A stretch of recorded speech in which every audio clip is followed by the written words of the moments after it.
Hola, muy buenas a todos los participantes de a todos los interesados de esta charla para la Game Jam Primavera 2024. Hoy día vamos a tener la primera charla para esta Game Jam dada por Nicolás Flores, llamada Patrones de Programación aplicado en videojuegos. Voy a dar paso a Nicolás Flores. Hola, buenos días a todos. ¿Cómo se encuentran? Buenos días, Nicolás. ¿Cómo estás? Bien, bien. Voy a proceder a compartir pantalla. Dale, te dejo el escenario nomás para que comences tu charla. Muchas gracias.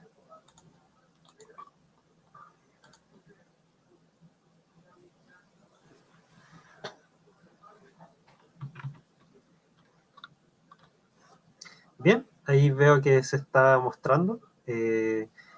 Primero, antes que nada, me presento. Yo soy Nicolás Flores Mardones. Soy diseñador de juegos digitales de la carrera que se imparte en la Universidad Andrés Bello.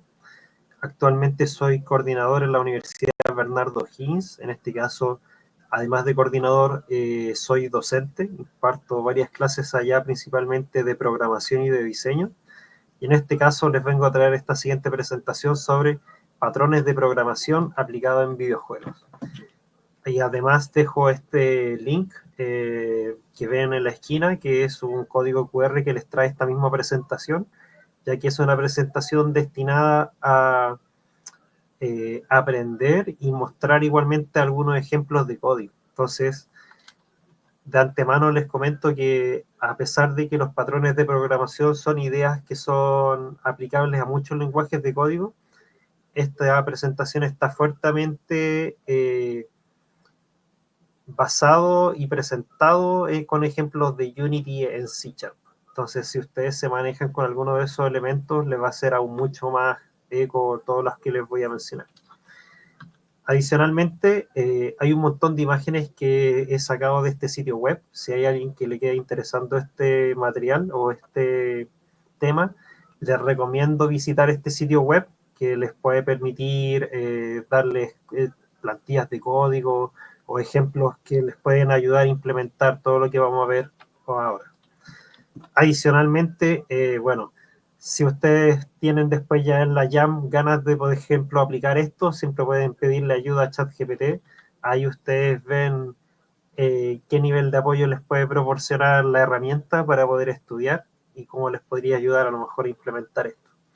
Entonces, entrando de lleno, ¿qué son los patrones de diseño? En este caso, los patrones de diseño de programación son soluciones habituales a problemas que ocurren con frecuencia en el diseño de software. En este caso, un patrón es más similar a un plano, pero en el orden exacto de implementación depende de ti. O sea, tratan de presentar cómo abordar una idea, pero no necesariamente implica que tengamos que tener ciertos voids, ciertas variables, cierta estructura, ciertas conexiones. Tiende a entender más de cómo deberíamos nosotros administrar ciertos elementos. En este caso, existen muchos tipos de patrones de diseño. Existen patrones de diseño creacionales, patrones de diseño estructurales y patrones de diseño de comportamiento. En este caso, cada uno presenta una especie de plano o idea para poder solucionar ciertos tipos de problemas con un cierto tipo de solución. Existen muchos tipos de patrones. Si ustedes van a ver el sitio web que les mencioné previamente, pueden ver un montón de ejemplos de todo esto, pero en la charla de hoy me voy a enfocar solamente en 4, Singleton, Observer, Decorator y State. ¿Por qué me voy a enfocar principalmente en estos 4? Primero, porque siempre que me toca desarrollar un proyecto, siento que estos son los patrones que más recurrentemente me topo con tener que usarlos. Son altamente útiles y muy utilizables para todo tipo de contexto de videojuegos, ¿cierto? No están necesariamente asociados con alguna mecánica de juego.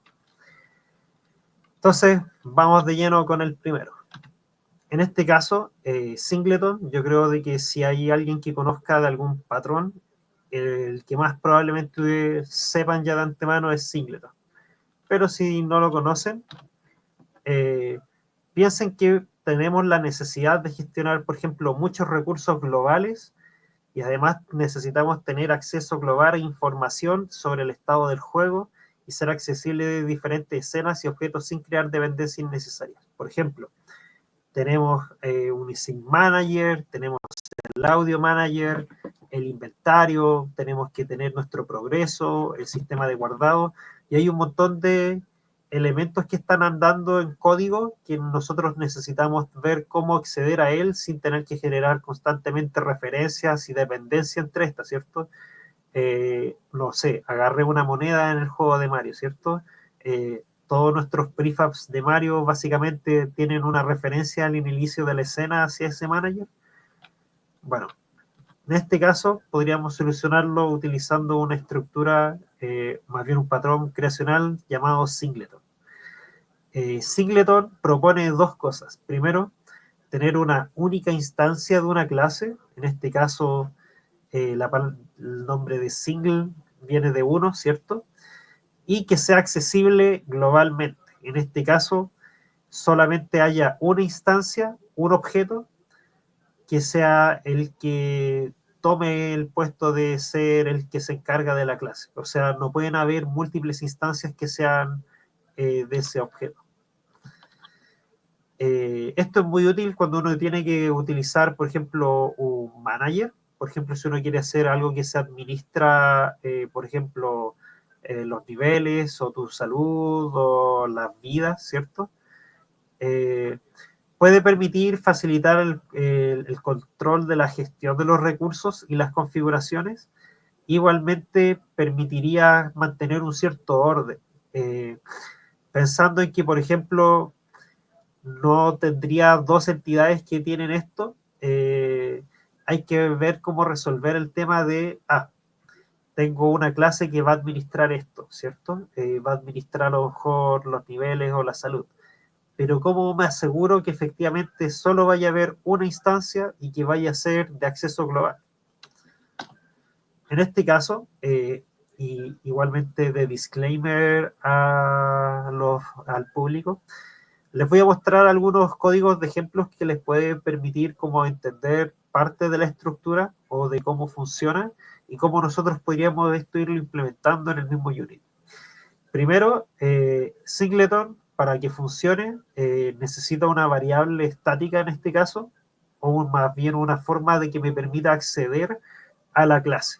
En este caso tengo aquí un singleton que es básicamente una clase abstracta, que nos puede servir para que después herede otra clase de esta y adquiera todas las propiedades del singleton. En este caso, tenemos esta variable que se llama instance, que básicamente es una variable que va a retornarnos un objeto, una instancia del elemento que tengamos en escena. Por ejemplo, tengo un cargador de escenas, un scene loader. En este caso, por ejemplo, si tuviera un scene loader en la escena, podría volverlo un singleton para poder hacer que distintas entidades en la escena puedan llamar a elementos de cargar escenas. Por ejemplo, cuando quiero salir de la habitación y que se cargue otra escena, que pueda simplemente llamar a esta clase y poder correr el método que me sirva para cambiar de escena. En este caso, igualmente, vamos a ver que abajo hay más información. Vamos a ver que analizar este void awake. En este caso avisa, primero pregunta si no hay más instancias. Es súper importante en este caso, en el singleton, que no existan más instancias, porque planteémonos, por ejemplo, que tenemos un singleton que administra información importante del juego, por ejemplo, el inventario. Y pensemos en un juego no donde en verdad existen múltiples jugadores que tengan múltiples inventarios, sino pensemos en un juego single player donde efectivamente el inventario está construido solamente para la experiencia del jugador que juega el juego, el principal, ¿cierto? Uno solo. Por ejemplo, Zelda. En este caso, si nosotros llegáramos a tener un segundo script de inventario, podríamos confundir en nuestro propio orden quién es el que se está encargando de realizar ese guardado de objetos, ¿cierto? De repente podríamos llamar a uno o llamar al otro y generaría problemas porque un inventario tendría información de ciertas cosas y este nuevo inventario a lo mejor llega sin la información anterior y haría un cruce de información que dejaría la embarrada, ¿cierto? Entonces, en este caso, pregunta vos primero si el singleton no ha sido usado por nadie, o sea, nadie está tomando el puesto de esta variable, y si es así, nosotros usamos esta variable para referenciar esta instancia, ¿cierto? Aquí igualmente les tengo, por ejemplo, un elemento que es opcional, que es, por ejemplo, es evitar la destrucción al cambiar de la escena, ya que cuando uno cambia de escena en Unity, uno básicamente se le destruye todo lo que tiene presente, ¿cierto? Digamos de que su juego tiene muchos cambios de escena, pero adicionalmente ustedes tienen ganas de conservar constantemente esos cambios de escena sin tener que generar, por ejemplo, guardados de partida y después cargar nuevamente el objeto. En este caso, una solución rápida podría ser decirle al objeto, mira, no te destruyas cuando cambie de escena, en este caso. Pero eso igualmente generaría un segundo problema. En este caso, si tuviéramos un singleton presente en la escena de Unity con este código, al recargar la escena, estaría el objeto que está en la escena anterior, ¿cierto? Que no se destruyó con resetear la escena, y la nueva entidad que viene con la escena normalmente. Y ahora tendríamos de nuevo dos objetos. Bueno, en este caso, este nuevo objeto correría este método awake y al estar ya ocupado el puesto por mi objeto anterior, va a decir que entonces instance no es nulo y por lo tanto vamos a destruir cualquier copia nueva de este objeto porque ya tenemos a alguien que se encarga de eh, acceder a esta variable. ¿Cómo utilizamos esta implementación? Bueno, primero podemos hacer que nuestra clase herede del singleton correspondiente. Por ejemplo, aquí tengo un código bien genérico de SynLoader para cargar escenas, por ejemplo, por el nombre, por el index o recargar la escena.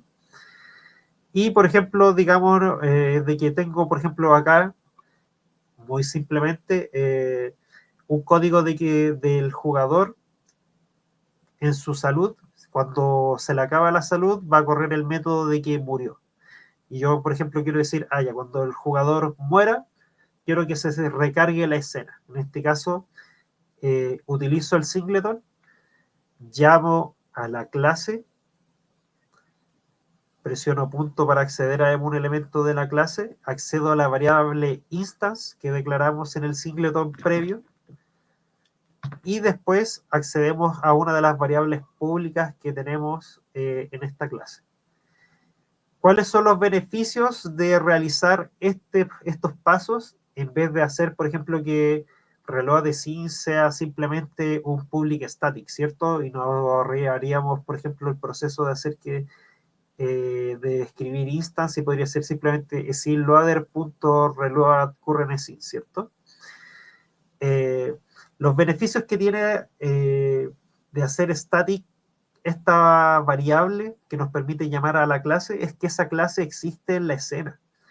Y como la clase existe en la escena, podemos tener referencias a elementos de la escena, podemos tener elementos que no sean necesariamente static en el método, ya que si alguna vez alguien ha usado elementos que son estáticos, van a ver que tiene hartas condiciones consigo, ¿cierto? Entonces, por ejemplo, si trabajáramos un public void static, ese método no podría tener referencia a elementos de la escena a menos que sean cargados directamente como un argumento en el método. Entonces, nos vuelve mucho más flexible y sobre todo si, por ejemplo, estuviéramos haciendo sistemas que queremos reutilizar constantemente, es como armar un UI que no esté presente en cada escena necesariamente, sino que simplemente le inyecto el prefab o tengo el prefab ahí que tiene el singleton, pueda reutilizar el sistema constantemente en cada escena sin problema. Eso sí, hay un disclaimer que tengo que hacer aquí con el singleton y es que singleton igualmente tiene una mala fama de utilizarse excesivamente. Vamos a ver cuáles son entonces los pros y los contras de utilizar Singleton y por qué se utiliza demasiado a lo mejor como estructura. Beneficios, bueno, puedes tener la certeza que efectivamente haya una única clase con una única instancia. En este caso, podemos asegurarnos de que este manager efectivamente sea el único manager presente en toda la vida del juego mientras esté andando. Nos permite un punto de acceso global a dicha instancia. Si pudieron ver, es muy fácil llamar a el singleton desde otros códigos. No necesitamos hacer que cada jugador, cada enemigo y otros elementos de la escena tenga que aplicarles una referencia o buscar el game object en la escena por cada vez que quiera hacerlo. Simplemente el singleton, una vez que está asignado y puesto, podemos llamarlo, lo cual nos va a hacer mucho más eficiente el trabajo. Y el objeto singleton, una vez que se inicializa, está listo, ¿cierto? Solo se requiere hacerlo una vez. ¿Cuáles son los contras? En este caso, vulnera el principio de responsabilidad única. ¿Por qué? Porque todos los elementos que sean singletons van a hacer dos cosas. Van a ser singletons, lo cual implica de que tiene el código para que efectivamente se asegure la única instancia y un único acceso, y va a tener una segunda responsabilidad que es la responsabilidad por la cual se le está usando el singleton. Por ejemplo, el que carga las escenas va a tener la responsabilidad de ser singleton y cargar escenas. Entonces, en este caso, todos los singletons básicamente se encargan de dos cosas: de ser singleton y de la responsabilidad que queremos que haga como singleton. Además, genera dependencia global excesiva. En este caso, accedimos tan fácil al otro código que a veces uno puede pasar por alto cuántos llamados hacemos a estos managers. Entonces yo de repente le pongo, el jugador muere, que llame al singleton. El enemigo hizo algo, que llame al singleton. Ocurrió tal efecto en la escena, que se llame el singleton. Y podemos vernos sin darnos cuenta que todo el código está girando ahora en base al singleton. Entonces hay que tener mucho cuidado de que efectivamente se utilice sabiamente y no como una forma de simplemente tener todo conectado a un único código. Por lo cual es bueno también tener varios singletons que se encarguen muy eficientemente de su propia responsabilidad y no generar más enredos con esto. Y el último contra es que efectivamente rompe la modularidad y dificulta las pruebas unitarias. En este caso, si yo planteo, por ejemplo, tengo un singleton que inicializa un montón de generaciones y controles que necesita el juego que funcione. Si yo tengo que hacer pruebas unitarias del juego donde quiero probar solamente algo que esté sucediendo, voy a tener que tener todo funcionando porque todos esos elementos ahora son efectivamente dependientes del singleton, así que ya no puedo probar solamente el player, tengo que probar el player, por ejemplo, con todos los singletons en la escena funcionando correctamente o no va a funcionar bien. Entonces nos genera efectivamente estas dependencias. Bien, este fue el primer patrón. Yo creo que muchos de ustedes pueden haberlo conocido. Probablemente si están estudiando alguna carrera de programación o de videojuegos, los deben haber visto en algún momento. Pero los siguientes son a mí los más interesantes y además son los que cuando yo los aprendí sentí que me cambió toda la manera en que trabajo. Así que vamos por el siguiente. En este caso vamos a ver el patrón observer. Primero les voy a plantear un problema. Tenemos en este caso, por ejemplo, objetos que están referenciando otros objetos para funcionar. Por ejemplo, digamos que tenemos un enemigo que se preocupa de perseguir al jugador. Y efectivamente este jugador a veces se muere y tenemos un montón de referencias que se rompen. Y elementos que no están bien claros de por cuánto tiempo más deberían estar preocupados de esos otros elementos. Por ejemplo, también tenemos elementos que son muy ineficientes, como el UI, en el cual podemos tener una barra de vida que innecesariamente la estamos actualizando cada frame, cuando en verdad simplemente se debería actualizar cada vez que recuperamos o perdemos salud. Entonces, tenemos un montón de llamados innecesarios o llamados que se hacen en momentos donde no se deberían hacer llamados. Entonces tenemos el siguiente problema. Tenemos el problema de un cliente que efectivamente necesita ir a la tienda todos los días para comprobar si está un producto disponible, o está a veces la tienda enviándole spam a todas las personas, pero solamente hay un cliente que efectivamente quiere estar pendiente de este nuevo producto. El patrón observer lo que nos plantea es generar un sistema de suscripción para notificar a los objetos cuando ocurra un evento asociado a lo que quieren básicamente realizar un cambio. Como podemos ver en la imagen, acá tenemos varias personas varios scripts que están mirando a este elemento, pero son scripts que ellos quieren efectivamente estar pendientes de ese elemento. No están generando ninguna llamada a todos los elementos de la escena, ni tampoco están constantemente revisando el estado de este elemento. Vamos a ver cómo hacer esto desde el lado del código. Primero, si ustedes buscan ejemplos de esto, probablemente van a tener este primer caso, que es con listas. En este caso, tenemos una lista de observadores, los cuales vamos básicamente añadiendo a esta lista, y cuando nosotros queremos efectivamente activar un evento, básicamente hacemos que todos los elementos, más bien todos los scripts que estaban en esta lista, les vamos a activar lo que básicamente queríamos hacer con ellos. Entonces, tenemos objetos que son sujetos que están observando, y podemos efectivamente notificarles que les ocurra una acción. No es de mi gusto mucho este elemento, les voy a ser sincero. Entonces les voy a mostrar este segundo elemento que me gusta mucho más a mí por cómo funcionan las dependencias. En este caso, estoy utilizando un elemento llamado Event Action. Event Action me permite suscribirme, literalmente el mismo concepto anterior, a un método. En este caso, puedo decirle a un script, mira, yo voy a mandar un aviso, y cuando mande este aviso, quiero que ocurra cierto método. Vamos a verlo ahora desde el código. Tenemos dos códigos, el observador y el sujeto. Por ejemplo, tenemos desde el lado del sujeto, voy a mirarlo primero. El sujeto tiene un public event action notify. Y el public event action notify tiene un método que es el método invoke, que cuando lo activamos, básicamente va a hacer que todos los que estaban suscritos vayan a hacer una acción en respuesta.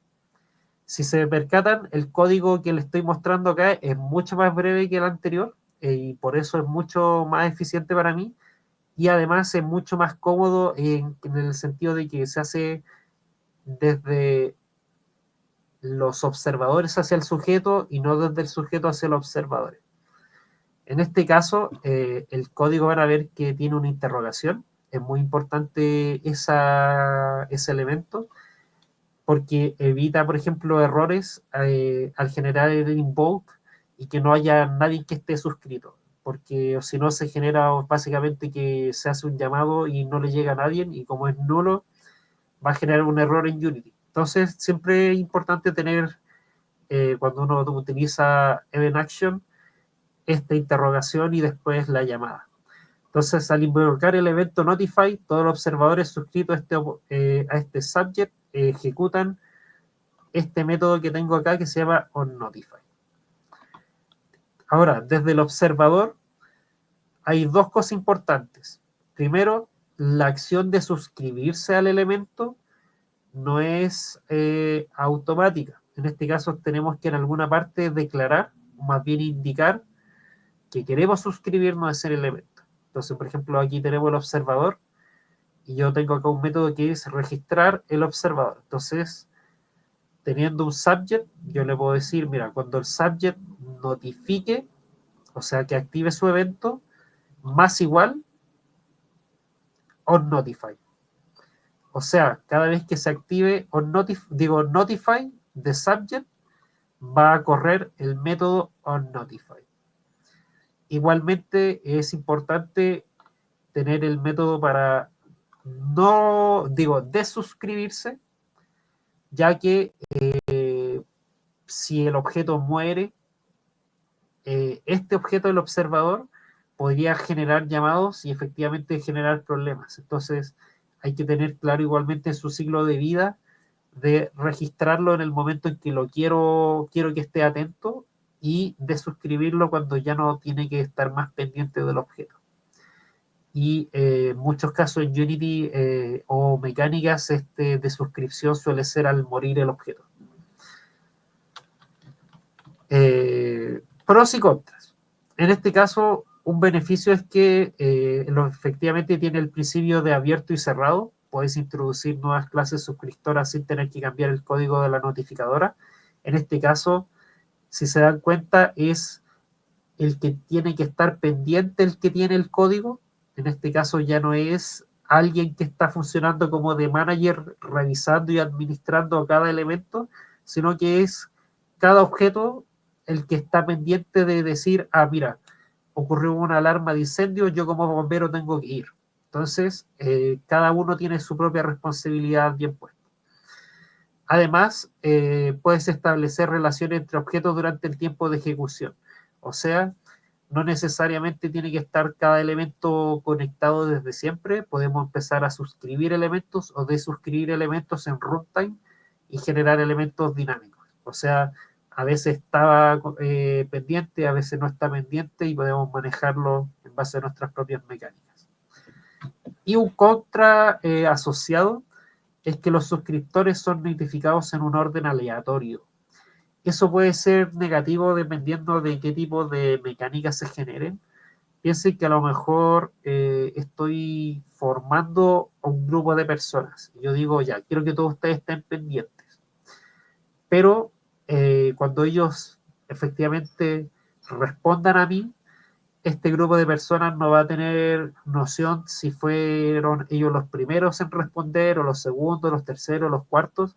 En general, la notificación es en un orden que desconocemos. Depende de cómo fue ingresado, de cómo se hizo el llamado. Hay un montón de variantes que pueden estar ocurriendo. Entonces, si es importante el orden de cómo se fueron suscribiendo, va a ser más complejo. Se podría solucionar igualmente con el primer sistema de listas, pero igualmente cabe básicamente tener alguna administración del sistema en el funcionamiento. Bien, ¿qué tipo de mecánicas, por ejemplo, asociadas podríamos trabajar? Bueno, primero, es muy eficiente para actualizar el UI, ¿cierto? Por ejemplo, todos estos corazones o estos elementos podríamos actualizarlos simplemente en el frame en el que ocurre el cambio y no estar constantemente teniendo un código generando cambios, lo cual nos puede generar un peso encima, ¿cierto? Mi recomendación a la hora de optimizar juegos, tratar de usar update lo menos posible. Y si ustedes utilizan Public Event Action, pueden tener muchas mecánicas funcionando sin que esté el update constantemente chequeando elementos. Si tienen que administrar un montón de unidades, por ejemplo, también, si tienen muchos personajes que responden a ustedes o que dicen, ahora quiero que me sigas, ahora no quiero que me sigas, o por ejemplo en el Age of Empires también, que uno puede agrupar personajes y después darle instrucciones, después puedes soltar la selección. Entonces hay elementos donde tú le das instrucción a un grupo de personajes o de objetos y después tienes que soltarlos básicamente y dejar de darle esas instrucciones. Puede ser igualmente muy cómodo. Y principalmente otro elemento que a mí me gusta utilizarlo mucho son para efectos y condiciones especiales. Por ejemplo, hacer efectos que sean en respuesta a. Por ejemplo, acá tengo unas cartas de Yugi de carta trampa. Por ejemplo, cuando ocurre tal suceso, yo quiero activar en respuesta otro elemento.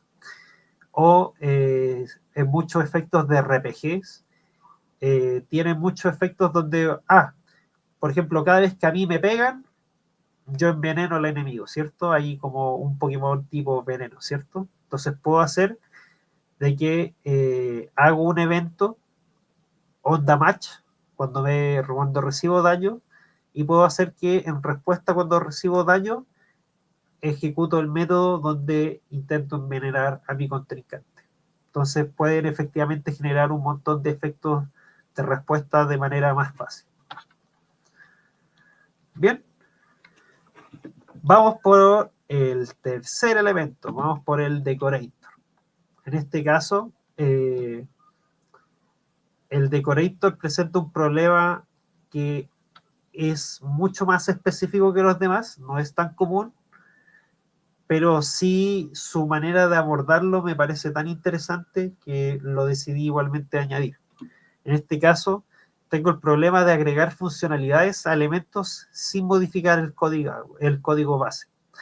Por ejemplo, tenemos acá Minecraft, que por ejemplo podemos tener algunas herramientas que nosotros les podemos generar encantamientos, ¿cierto? Por ejemplo, la espada nosotros sabemos que por defecto pega, ¿cierto? Tiene una cantidad de daño asociada, tiene una durabilidad asociada y hay otras características que puede que tenga programadas por dentro, ¿cierto? Y en este caso lo que hace el encantamiento es hacerle modificaciones o sumas de valores a esas mismas características, y un elemento que viene asociado con esto es que puede tener o todas las características o unas más, unas menos, estar en distinto orden, pero no hay un claro estructura de cómo debería estar esto armado desde un inicio, sino que es algo que funciona dinámicamente. Entonces esto primero presenta un problema, por ejemplo, desde el lado del código si quisiéramos utilizar herencia. Por ejemplo, en una herencia, todos los elementos suelen ser más estáticos. Por ejemplo, pensando en un ejemplo más clásico de herencia, por ejemplo, el gato es un felino y los felinos son mamíferos, ¿cierto? Pero no se va a dar un caso donde el gato deje de ser un felino o el felino deje de ser un mamífero, ¿cierto? En este caso no estamos hablando de una estructura donde los elementos son estáticos, sino donde dinámicamente una espada puede ganar suerte, puede ganar la capacidad para pegar con fuego, puede sumársele el poder de ataque, ¿cierto? Y puede ser que pueda tanto tener todos como ninguno, como tener uno y después agregarle otro. Existe efectivamente cambio asociado. Entonces en este caso vamos a estar trabajando con lo que se le llama un wrapper, o es básicamente una clase que va a envolver esta otra clase, pero nos va a poder permitir generar cambios cuando vaya a pasar por alguno de esos métodos y obtener un método que tiene el resultado modificado. En este caso, el Grabber es del mismo grupo de métodos y nos va a permitir efectivamente hacer que delegue las solicitudes y retorne los valores modificados. En este caso, esta estructura como tal se llama Decorator. Ya le vine como básicamente explicando entre el problema y lo que les mencioné. Pero como tal, Decorator es un patrón que permite añadir funcionalidades de objetos, colocando estos objetos dentro de otros objetos encapsuladores que contienen las funcionalidades. Como van a ver en este ejemplo, va a haber acá una matrioshka, y cada capa nueva de esta matrioshka es una funcionalidad separada que se le puede añadir a este objeto. Entonces, ¿cómo realizaríamos esto conceptualmente? Tendríamos un código que sea un código de arma, y de esa arma, por ejemplo, puede salir una espada. Y vamos a igualmente tener otro código más, que va a ser el decorador, que en este caso va a ser un encantamiento. El encantamiento igualmente va a ser de tipo arma como clase, pero en este caso como funcionalidad se va a encargar de hacer una modificación. Entonces, si nosotros quisiéramos, por ejemplo, tener una espada con un encantamiento de fuego, lo que vamos a hacer es tener la clase encantamiento de fuego con una espada adentro. O sea, básicamente uno encapsula al otro. Vamos a ver cómo ocurre eso desde el lado del código. Desde el lado del código se requieren muchas clases a construir, así que vamos a ver primero la del arma. Tengo aquí una clase base para el arma, ¿cierto? Un abstract class. Y esta arma lo único que tengo como método para este ejemplo es que puedo obtener cuánto daño produce. Y después finalmente hago la clase que declara todos los elementos. Aquí tengo la sword, la espada. Y digo, por ejemplo, ya, la espada retorna 10 de daño. Lo hice con un método en vez de una variable, pensando en que igualmente podría a lo mejor hacer otros efectos que no sean necesariamente numéricos, por ejemplo, envenenar, ¿cierto? Entonces, preocupándome igualmente de darle una cierta flexibilidad a futuro. En este caso, Weapon es la clase base y Sword es un Weapon, ¿cierto? Vamos a ver cómo funciona el decorador. Acá tengo un código de decorador. En este caso, vamos a ver que el Weapon Decorator hereda de Weapon. Así que se podría decir que básicamente a ojos del código, el encantamiento de fuego que vamos a hacer también es un arma. Pero en verdad, nosotros desde nuestra perspectiva sabemos que no queremos usar directamente el encantamiento de fuego, sino que queríamos usarlo dentro de otro elemento. Entonces, vamos a ver que todos los Decorator tienen la capacidad de tener otra weapon dentro. Entonces, podemos poner la sword, la otra clase, dentro de esta otra clase, para así poder referenciar a nuestra clase base, que va a ser básicamente esta espada que vamos a tener encapsulada. Y como este elemento hereda de weapon, tenemos los mismos métodos. Podemos efectivamente retornar el daño, con la diferencia de que podemos retornar el daño y entre medio hacerle algo más. Por ejemplo, aquí tenemos ya más concretamente el encantamiento de fuego, donde efectivamente le puedo hacer que cuando cree el encantamiento de fuego como clase, le pueda asignar adentro una clase de weapon, por ejemplo la espada, y cuando devuelva el daño, va a devolver el daño que tiene la clase base. Por ejemplo, recuerdan que la sword le puse un 10, entonces va a devolver el 10 de la espada, pero ahora le va a sumar 5. En verdad, el fuego en Minecraft sabemos que hace algo diferente, ¿cierto? Pero haciendo más fácil el ejemplo, aquí simplemente le subí el ataque a la espada, ¿cierto? Si estuviéramos trabajando aquí claramente con estados, podríamos ponerle un estado de que está quemado el enemigo, ¿cierto? Pensando en que efectivamente podemos añadir más líneas de código entonces en getDamage y podríamos hacer cualquier tipo de modificación dentro de este proceso. Ahora, ¿cómo esto entonces lo implementaríamos finalmente entre todos estos códigos? Si se dan cuenta, ya vamos en 4 códigos. Básicamente, acá en este código ya para hacer el ejemplo, creo la espada, creé ahí un objeto de espada y para probar en la consola, por ejemplo, verifiqué cuánto daño hace la espada. En este caso la espada hace 10 de daño. Pero después, por ejemplo, se me ocurre encantarlo. Entonces yo agarro esta variable de espada que ya creamos y hago que tenga un nuevo valor. Primero creo una nueva clase que es el encantamiento de fuego y pongo dentro la espada anterior que tenía. En este caso, si veo el constructor que tenía antes, esto nos va a permitir darle el valor de la espada anterior a este encantamiento de fuego.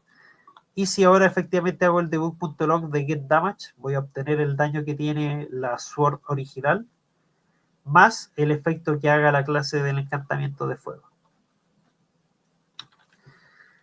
Pros que tiene esta estructura, bueno, en este caso tú puedes extender el comportamiento de un objeto sin crear una nueva clase. No necesariamente tienen que pensar esto como un encantamiento. Por ejemplo, pueden tener enemigos especiales. Por ejemplo, tienen un enemigo simple y tienen el enemigo que es en su versión que pega con fuego, y otro que pega con electricidad y otro que pega con hielo. Entonces tú podrías igual generar como capas de comportamientos y empezar a asignárselos a distintos elementos para darles sus variaciones. puedes añadir o eliminar responsabilidades de un objeto durante el tiempo de ejecución. En este caso, tú, por ejemplo, puedes hacer que si un enemigo es de fuego pierda la capacidad a lo mejor de ser un enemigo de fuego echándole agua y va a perder todo lo que implica ser un enemigo de fuego. Puedes combinar varios comportamientos envolviendo un objeto con varios decoradores. En este caso, como vimos, podemos entonces poner uno dentro de otro, y efectivamente hacer esta matriósica de ir poniendo una clase dentro de otra clase. Y lo bueno es que seguimos manteniendo este principio de responsabilidad única, que básicamente cada clase se encarga de implementar un efecto y cada capa básicamente es la suma de cada efecto que estamos poniendo en cada clase, ¿cierto? En cada wrapper. Ahora, ¿cuáles son los contras de hacer esto? Primero, resulta difícil de eliminar un wrapper específico de la pila de wrappers. Como vamos metiendo uno dentro de otro, dentro de otro, dentro de otro, si por X razón quisiera eliminar no el que está más afuera, significa que vamos a tener que reordenar y rearmar como todo esto de nuevo, ¿cierto? Porque vamos a eliminar una referencia y vamos a eliminar todo para atrás, ¿cierto? Entonces es muy complicado trabajar con modificaciones de wrapper si no estás eliminando el de más afuera y si tienes que ponerte a revisar cosas que están entre medio. Es difícil igualmente implementar que un decorador como tal no dependa del orden de la pila de decoradores. En este caso, si están haciendo un efecto, por ejemplo, que es muy sumativo, como que va añadiendo elementos, probablemente esa suma de elementos también esté relacionado directamente al orden en cómo fueron añadidos unos sobre los otros, ¿cierto? Piensen que, por ejemplo, un efecto hace un más 2, mientras que otro efecto hace un por 4 o un por 2. Es muy distinto matemáticamente si yo hago un más 2 por 2 a que hago un por 2 más 2 o un más 2 por 2 más 2, ¿cierto? Entonces vamos a ver que en tales situaciones que efectivamente se necesita respetar un orden, puede ser que no tengamos el efecto que nosotros esperamos. Depende un poco de qué tipo de mecánica, igualmente, si eso es un problema o no. Y lo último es que el código de configuración inicial puede tener un aspecto desagradable. Si ya vieron, fueron hartos códigos para llegar a la respuesta, ¿cierto? Entonces, a pesar de que es muy cómodo a la hora del orden, sí implica igualmente que vamos a ir generando hartas clases y hay que tener claro de que esta era una weapon y todas estas son weapon decorator, ¿cierto? Y vamos a tener estos dos grupos muy distintos. Bien, y finalmente vamos a darle con el último, con el de State. Probablemente, al igual que Singleton, muchos de ustedes lo han conocido y hasta a lo mejor hay gente que no lo conoce, inconscientemente ha utilizado el patrón de State. ¿Cuál es el problema más asociado con este patrón? Al menos en videojuegos, que tenemos que gestionar estados de IA para un personaje. Por ejemplo, tenemos un jefe en el que tiene distintos patrones en los cuales utiliza, por ejemplo, un cierto ataque y después esquiva y después te ataca de lejos o te ataca de cerca o se mueve a otro lado del mapa y tiene que tener ciertas condiciones o un cierto patrón de cómo tiene que ir generando estos cambios. Bueno, en estos casos, el patrón de state los puede ayudar un montón. En este caso, vamos a hacer que el objeto altere su comportamiento dependiendo de cuál va a ser el estado interno del objeto y va a ser básicamente como si el objeto fuese completamente distinto dependiendo de cuál es el estado interno en el que está. Como van a ver acá en este dibujo de acá abajo, básicamente los estados son los que están controlando la clase y los que básicamente reciben a los estados no son más que meros administradores de algunos aspectos del script, pero quien genera todo el comportamiento como tal y dice cómo tiene que hacer todo es el estado.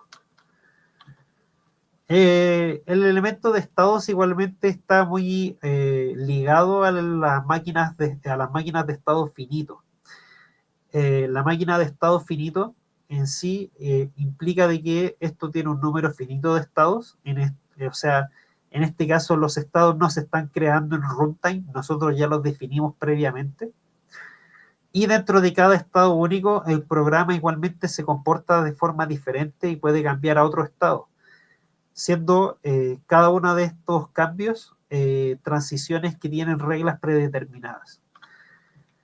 Probablemente si ustedes ya han usado Unity, ya han usado sin querer una máquina de estados que trae el mismo motor, que en este caso es el Animator.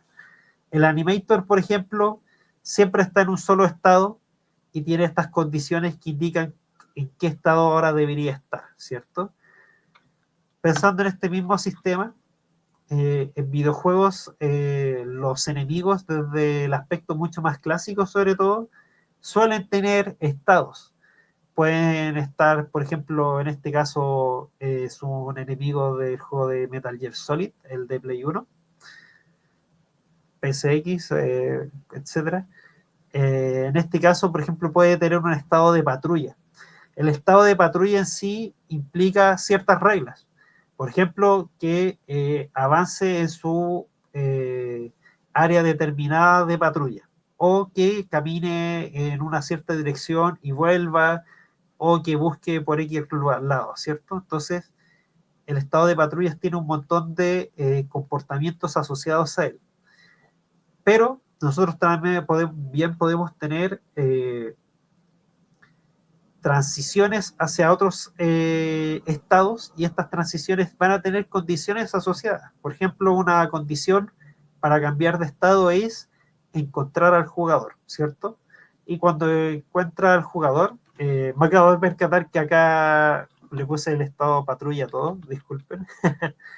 Le vamos a poner aquí alerta y búsqueda.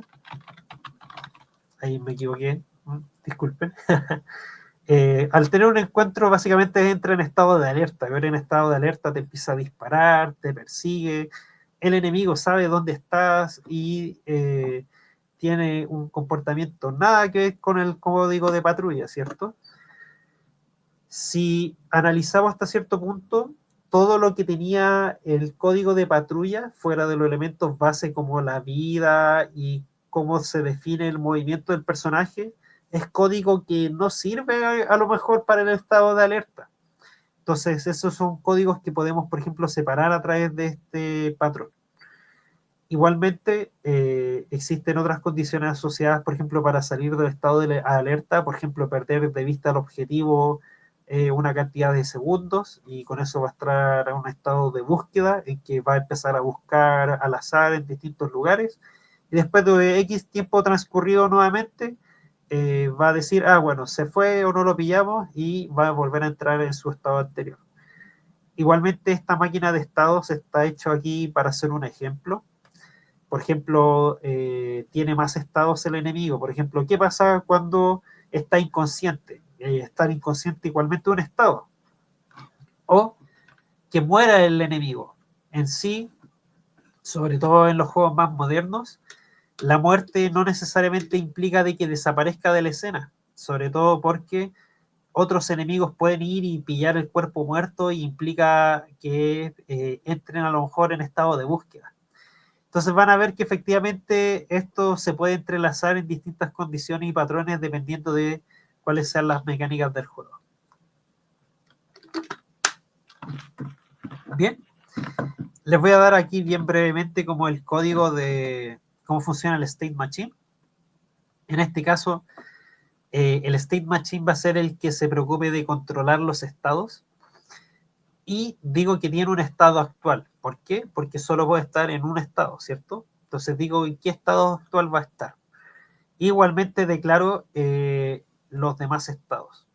Un disclaimer es que, como todos los patrones, pueden estructurarlo de otras maneras. Yo he visto mucha gente igualmente que utiliza básicamente máquinas de estados, pero lo hace todo en un mismo código con un enum. Dependiendo de cuál sea la escalabilidad del proyecto, puede ser igualmente disfuncional, ¿cierto? Siempre igualmente dejar códigos por separado nos puede permitir hacer que todo sea más ordenado, y sobre todo si el código va a incrementar mucho, vaya a funcionar de manera más ordenada el ir a pillar qué falló, qué estamos leyendo.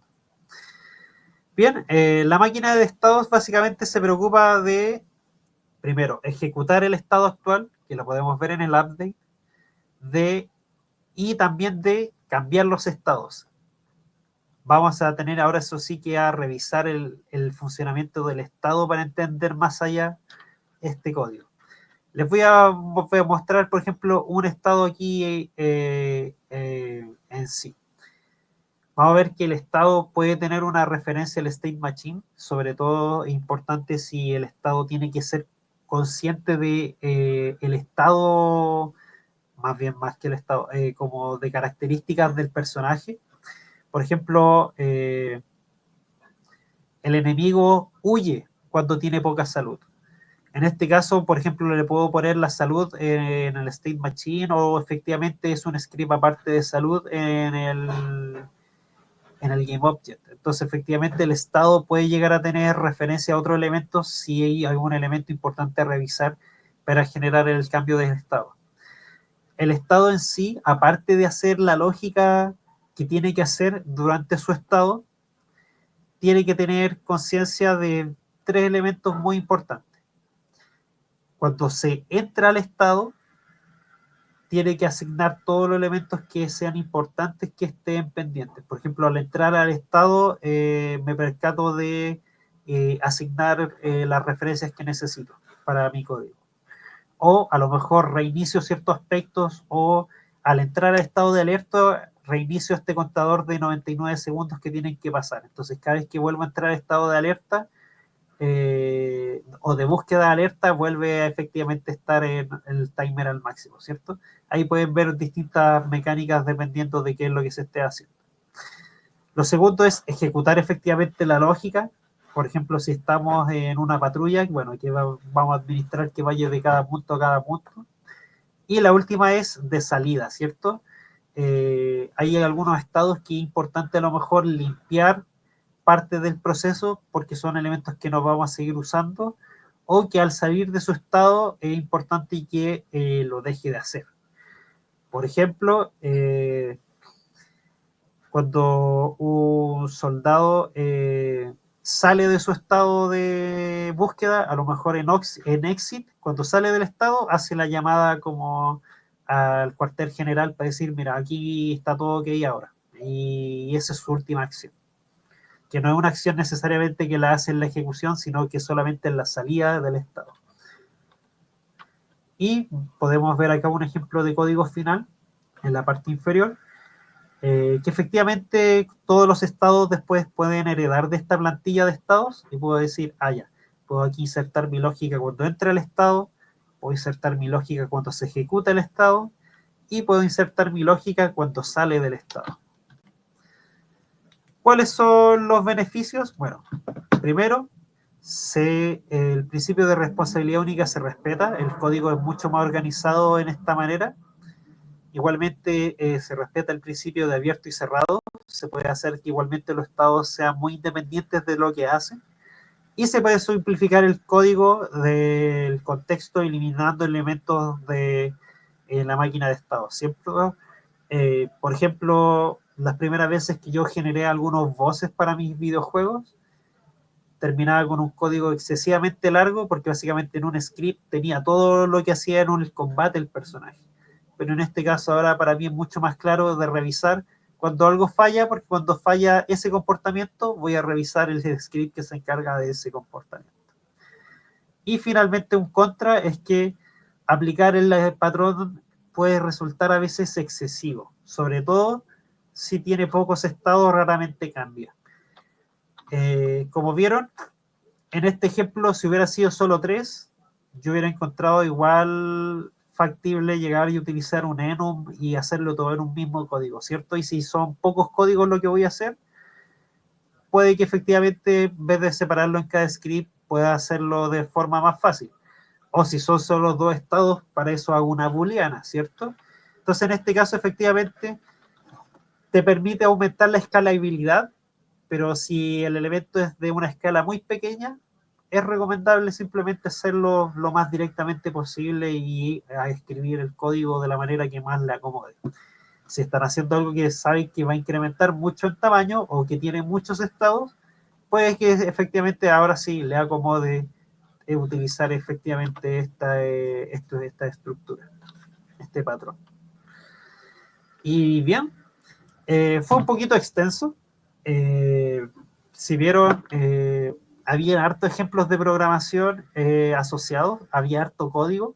Entonces, si a alguien le interesa volver a revisar algunos de los códigos que dejé aquí, o utilizarlo de plantilla para la Jam, o proponerse armar algo utilizando uno de estos patrones, les dejo igualmente aquí este QR y este shortcut, este shortlink, que les puede permitir abrir esta presentación.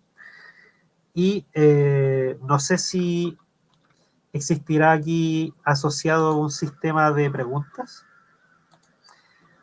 Voy a revisar. Ah, disculpa, Eric Núñez, estás muteado. Ahora sí. Muchas gracias por esta charla súper interesante de los patrones de videojuegos, de patrones de programación en videojuegos. Y yo tengo dos preguntas pequeñas que hacer mientras esperamos a ver si alguno de los espectadores tiene alguna duda. Y es que en la parte de herencias y de grapas, no entendí muy bien, porque creo que lo explicaste como si fueran dos cosas distintas. O no sé si me confundí muy bien ahí, porque por lo que entendí son cosas que se complementan. Claro, son distintos hasta cierto punto. La herencia es este elemento más de programación orientada a objetos en que efectivamente una clase puede heredar de otra clase para recibir características de esta clase, ¿cierto? Uh-huh.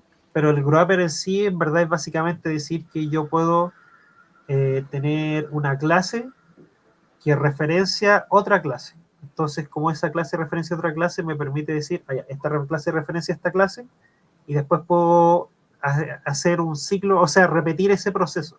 Y digo, ahora esta clase va a referenciar a esta clase que tiene otra clase dentro, y otra clase dentro, y otra clase dentro, y así.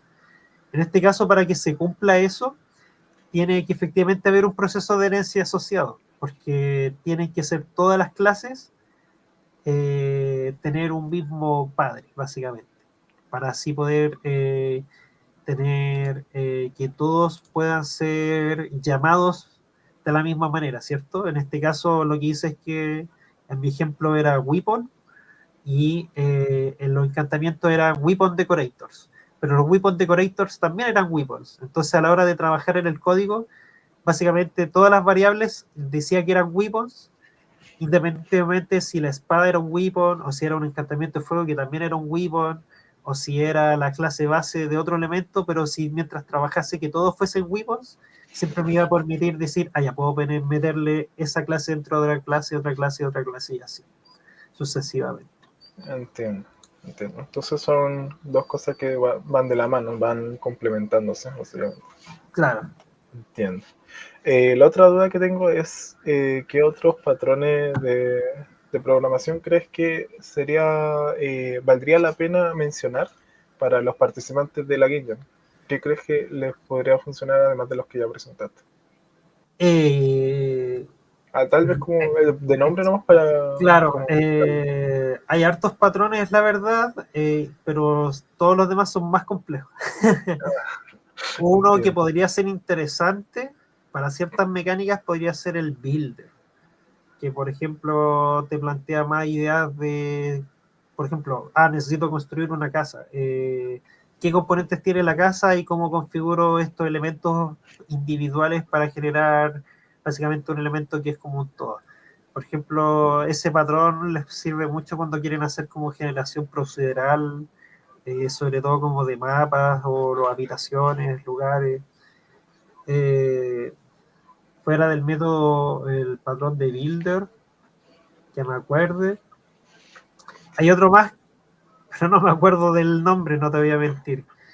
Pero creo que era Command, que por ejemplo para QT-Scenes, como para secuencias de eventos, era muy bueno. Por ejemplo, usaba la misma idea del wrapper. pero en este caso era de que cada objeto se encarga de cumplir un evento, una funcionalidad, y cuando termina esa funcionalidad o evento, pasa al siguiente. Entonces, todos son herederos o sea, todos son hijos por herencia de una clase base que es la clase de comando, y cada comando, cuando hace su evento, pasa al siguiente comando y se vuelve una línea de comando efectivamente que termina una secuencia y pasa al siguiente, y pasa al siguiente, ¿cierto? Lo cual puede ser muy eficiente, por ejemplo, si quiere hacer, por ejemplo, que tiene que abrirse cierto puzzle y después que cambie cierta cámara y después que te vaya hacia allá y que te dé una instrucción y que sean características que implican un montón de conexiones con otros códigos, podía efectivamente armar un bloque de lógica que cada comando sea el comando que quieres que haga y cuando termine pasa el siguiente comando y así. Esos Entiendo. dos yo los recomiendo harto también. Perfecto. Muchas gracias por responderme las preguntas. Aquí en el chat están hablando Paper FGC, grande profe Nico, soy su fan de ese estudiante. Y Ángel pregunta, ¿va a quedar grabada la charla? Sí, la charla está siendo grabada ahora mismo y si no me equivoco también debería quedar guardada en el Twitch, como un bot. A ver, aquí... Hola, Beninator 2000 dice, hola, muy bueno el directo. Yo quería consultar del patrón Observer. Normalmente utilizo Public Static para Unity Event para hacer lo de que cada observador se suscriba a ese evento y se desuscriba. Esta podría ser otra buena forma de hacerlo o tiene algún tipo de desventaja con respecto a la mostrada. Yo siento que cumple más o menos el mismo rol que de la segunda opción mostrada, pero no estoy seguro. Claro, mira, en este caso lo que tú estarías haciendo en este momento es hacer un singleton que hace además lo que hace el observer. Probablemente tú lo estás haciendo con listas. No sé si podrá responder en el chat, pero tú utilizas como la estructura observer con listas, ¿o no? Y tú, como por ejemplo, tienes este manager al cual está administrando todo y tú le sumas cosas a esta lista y este manager está devolviendo después toda esta información. Eh, es un buen método si tú quieres hacer algo que efectivamente se encargue como un singleton de hacer que él se encargue de todo. Por ejemplo, un caso muy común, no solo uso el Unity Event, que le puedo hacer al listener todas las veces. Ya. O sea, me refiero a que igual tiene un comportamiento como de manager. Me refiero a que como es estático, como que igual él se encarga de un montón de cosas probablemente. O un montón de elementos se están llamándolo solo a él.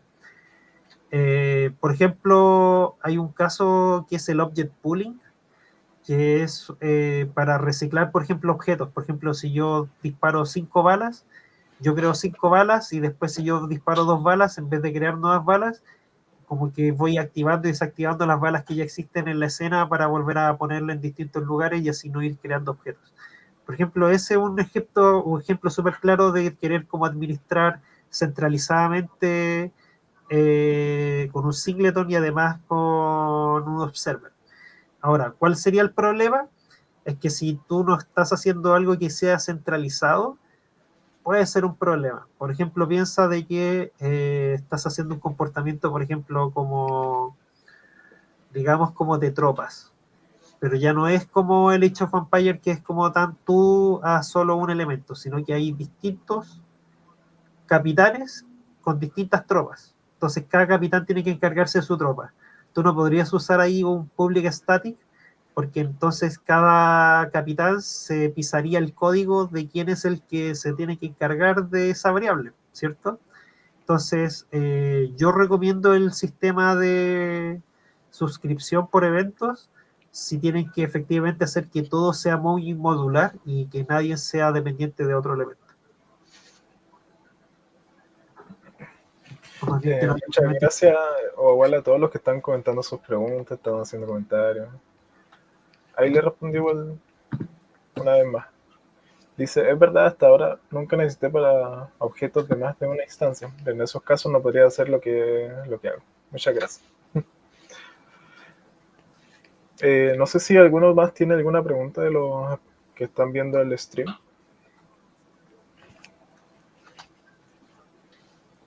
Mientras esperamos, me gustaría preguntarte qué te pareció, qué te parece esta instancia de charla.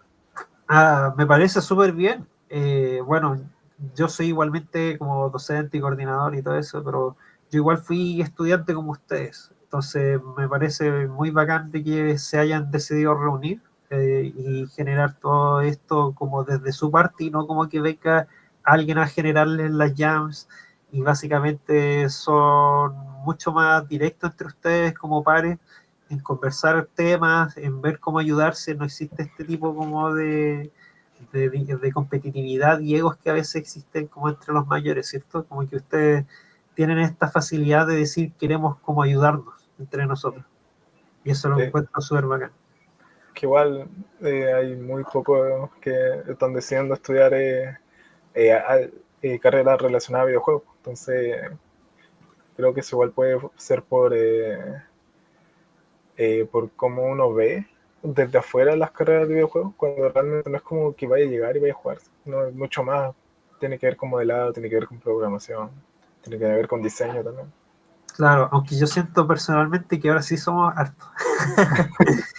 eh, yo siento que a lo mejor no somos tantos como con otros elementos de la industria, pero de que yo creo que innegablemente cada año somos muchos más, así como la cantidad de gente que estaba en Chile viendo estos temas hace 10 años, el número debe ser como más que exponencialmente. eh, Igualmente yo espero que a futuro esto implique de que haga crecer la industria local y se generen más empresas aún, ya hay varias empresas, pero siempre que generen más empresas, que crezcan más, que se generen más elementos, por ejemplo, gubernamentales que ya existen para el apoyo de la industria local. Entonces, somos poquitos, pero vamos bien. Cada vez va creciendo mucho más. Aquí tenemos otro comentario de Lavi. Lo que me ha servido mucho en Jams es crear una clase Reactive Value entre eh, mayor que menor que t, que contenga un evento que se llame cada vez que la variable t cambia. Así puedes suscribir funciones que reaccionen a la actualización de esa variable. Claro, de hecho, eso es como igual el espíritu más o menos como del observer con lista. Una cosa bien curiosa es que, bueno, los patrones como son ideas, uno a veces no se da cuenta y uno utiliza los patrones simplemente pensándolos. ¿Sí? Yo pasé un montón de años sin saber que el state existía y usaba state para armar a mis jefes. Entonces fue como, me hace sentido. Es como, claro, sí, como no lo haría así. Pues, yo también pensé en hacerlo así. Entonces, pues a mí me suena que es la estructura igualmente como del observer de cierta manera y de que lo haya hecho con un T, que es para que sea más genérico, me hace sentir de que es mucho más eficiente igualmente. Yo les mostré ahí unas plantillas, pero todo esto siempre se puede modificar para añadirle más reglas y que sea aún mejor. Sobre todo el singleton, hay un montón de variaciones, por ejemplo, de singleton, para asegurarse de que efectivamente nadie lo elimine, o nadie lo mueva, o nadie lo destruya, o que no hayan dos, no hayan tres. Siempre hay un montón de variaciones, pero el espíritu del patrón yo siento que igual está ahí. Muchas gracias de nuevo a los que están comentando, los que están mandando sus comentarios, sus preguntas. Yo lo que le quiero preguntar ahora, por mi parte, una última duda, y es ¿Mm? que ¿qué le recomendaría a todos los que piensan y ya están inscritos a participar en la próxima Game Jam? ¿Cuáles son sus recomendaciones, tal vez de tiempo, tal vez eh, algún, alguna ayudita?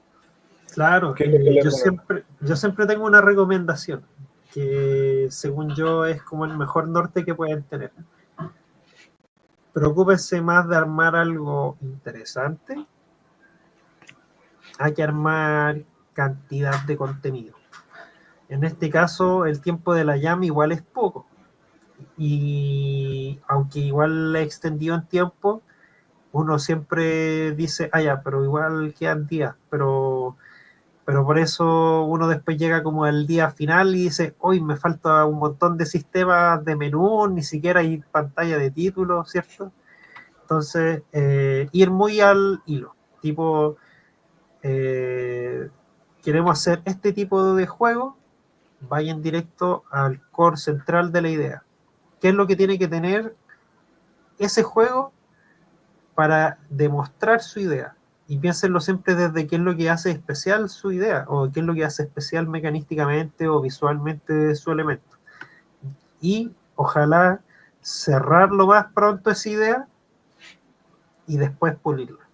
En este caso, una vez que ya les funcione su idea central, todo lo demás es simplemente que vaya quedando mejor y agregarle contenido.